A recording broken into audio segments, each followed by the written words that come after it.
I'm reading this book at the moment. It's called Mastering the 21 Immutable Principles of Brazilian Jiu-Jitsu, and it's by Paulo Guillobel. I'm finding it very useful actually. It gives an overview of the important principles when you're learning Jiu-Jitsu, and that's good because quite often when you're learning you get really bogged down in the detail and you can't see the bigger picture. Certainly that's what I found when I was going to classes regularly. I learned things at the time in the class, but I'd sort of forgotten them a week or two later, or I couldn't think of them at the right time when I was sparring. So if you can organise your what you've learned into principles and rules, then it just gives it a sort of framework. So for me personally, I don't have much time to get to classes at the moment. I do lots of other things. I do other sports, but you can still learn by watching. Like I watch videos on YouTube, and if you know what you're looking for and you're analysing techniques, you really can improve to a certain extent by watching.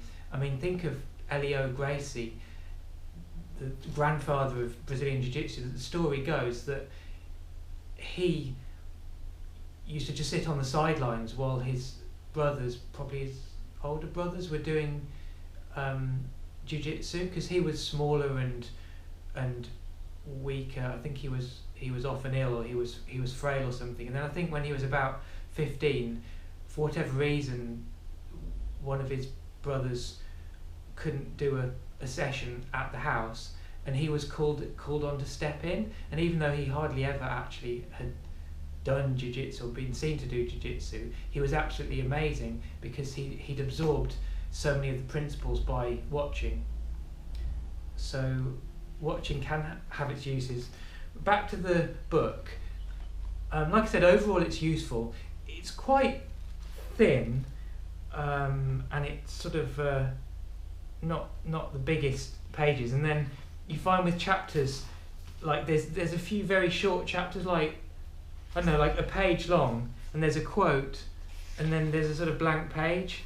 So overall the book is supposed to be like 112 pages, but really there's not that many words. But the words there are, they are useful. The quotes are good. I mean, there's lots of analogies which really do help. The guy knows what he's talking about, and gives you real insight, and then ties it to actual examples and positions. Also, there's links at key points to videos online, so you can learn more of the detail to go with the overview. So I mean, I've only got to chapter 10, but I found it useful so far, and I reckon the rest will be just as useful. I just made a few notes here, see if there's anything else. For example, things I've got out of it: wait for your opponent's mistakes, focus on the hips. You normally learn that from an early stage anyway, but it's worth reinforcing. So hips are key to positioning, and if you can flatten your opponent's hips as a key goal, then that makes a big difference. With the chessboard analogy that's often made in Jiu-Jitsu, to give a more specific example, if you threaten two valuable pieces, to use the analogy, so maybe, I don't know, you're threatening an arm bar, or you're threatening full mount or something, I don't know, but you're threatening two things which are bad for your opponent, then depending on what he does, you can go for one or the other, and it can be checkmate, to continue the analogy. So yeah, that'll do for now. I hope that gives some idea.